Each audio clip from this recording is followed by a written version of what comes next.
สบายดีกันตอนเที่ยงพ่อแม่พี่น้องมื้อนี้ก็อยู่บ้านสวนเนาะมื้อนี้ก็ได้มื้อนี้ก็เห็นย่าเฮ็ดกับข้าวเพิ่นเข้าครัวแล้วค่อยก็ย่างมาเบิ่งแล้วก็ถามเพิ่นได้ย่าให้เฮ็ดช่วยบ่ย่าก็บอกว่าบ่ต้องมาช่วยก็ได้ผ่าตัดมาใหม่ๆก็ยังเจ็บอยู่ยืนโดนไล่ก็บ่ได้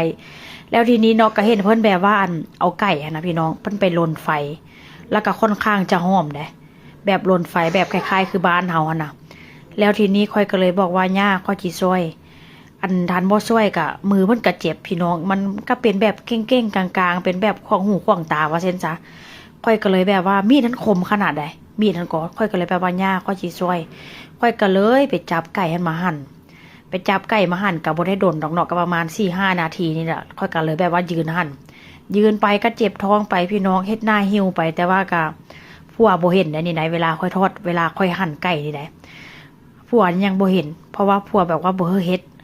ผัวบอกว่าย่าจิเฮ็ดหยังกะให้ห้องคอยก็บอกแม่เพิ่นได้เพิ่นก็บอกแม่เพิ่นได้ว่าแม่เจ้าจิเฮ็ดหยังนี่ให้ห้องคอยเด้อบ่ต้องให้เต้มาเฮ็ดบ่ต้องให้ค่อยมาเฮ็ดว่าเช่นซะแต่ว่าเวลาค่อยเฮ็ดไปหั่นไปมันก็ค่อนข้างจะเจ็บท้องได้พี่น้องแต่ว่าก็อยากซอยย่าหั่นน่ะเพราะว่ามือเพิ่นก็บ่แข็งแรงมีดนี่คมวันนี้ผัวมาได้ผัวมานี่ก็มาจมได้วันนี้แหละ